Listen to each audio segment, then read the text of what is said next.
All right, I'm stoked to be doing this because it's sort of the culmination of the whole idea of getting into my books and that monstrous stack that was upsetting my wife to actually see an 8 foot tall of books that I read in one year. Um, anyhow, I did spot some trends, so I thought I would try to talk about a few of them that I noticed and that are um, that coincide with cool books that I have to read in 2026 or possibly even future. Um, so we already kind of went into the Vikings. So, I have a wide selection to choose from there. And probably when I want to mix it up a little bit, we'll go there. Um, the year ended with what I kind of call explorers and disasters, with the reading about the Franklin expedition, and so I actually one of the few things that I have really concentrated on library collecting wise is mountaineering and adventure type stuff like that. But two books that I have that actually kind of go well together, kind of about the beginning of alpinism as we know it, just going up for no reason to be to to hit those high points. Um, okay, so that was the adventurers and explorers. Uh, so the year kind of my 24-25 crossover topic was sort of the Amazon, South America, and I had just noticed that my book of the year was actually the first book I finished, and so this has made it into the reread. I gotta I gotta read it again to confirm that it is the best book, but not it's not a competition, but still. Um, besides Paul Rosalie's um, story about working in a nature preserve and seeking giant anacondas. We have The Lost City of the Monkey God, which is, besides being an awesome title, um, uh, a great score just dropped in my lap. And it's, one of these cool hidden map leads to a modern day search. I'm not sure how modern. I think they might have had lidar.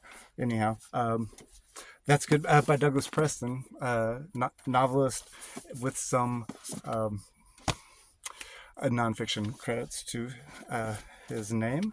And then this was kind of a new release that fit right in. Um, you know, Getting the whole picture from, you know, I like looking at an area from different times and different perspectives and stuff. Um, we'll talk about some more. Anyhow, got a lot of ended up having a lot of stuff. Um, conquistador related. Although these are kind of sympathetic accounts by missionaries, not missionaries, but some priests that accompanied the bloodthirsty conquistadors. And this was a little free library, just landed. Um, FDR's. If you've ever heard, I want to say Candace Turner's River of Doubt. It's really good. This is him writing about that experience, and then this like one of the most uh, taxing railroad construction jobs ever in the Amazon.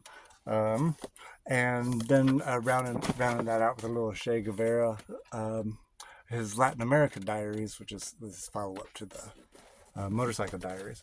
So that's sort of got the Central South America base covered. Uh, the other topic I'm going to try to talk about was sort of my sci-fi slash fantasy. I read Dune and Dune Messiah, and then I got about halfway through the 8 books of the Dark Tower, and then really got into um, Well, this was sort of a crossover with the. I, I meant to look it up before I head to this video, but I'm gonna say Chinsen Lu. Um, with all the three body problem stuff, that was at the end of 24. So this was the only one of his I read in 25. But I happen to have one more that I didn't get to in 25. So I'm gonna read that. Let's see. I also mentioned the other two volumes from Hugh Howey in the Silo series. So I'm sure those are going to be a bomb. And this is kind of a new. So I want to say the third volume. It's very slim, and I presume the other two are as well. Um, I think it's somewhere. I think maybe the fourth volume um, is coming out, and I read a review of the third volume.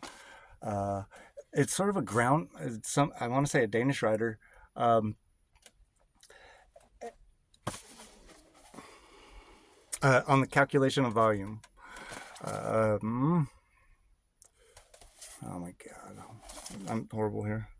Uh, Ball.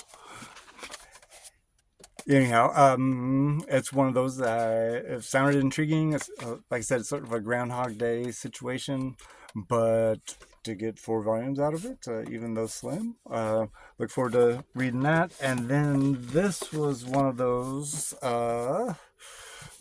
Volumes 1 and 2 showed up in the little free library, so even without reading, I gave it a scan and it seemed interesting enough, so I picked up volume 3. So we got, yeah, I guess it's called the Axiom series by Lindsay Ellis. So looking forward to that. So those are 3 of my 3 of my reading trends that are continuing into 2026. As always, if you're interested in these books, reading along, let me know. And always keep reading.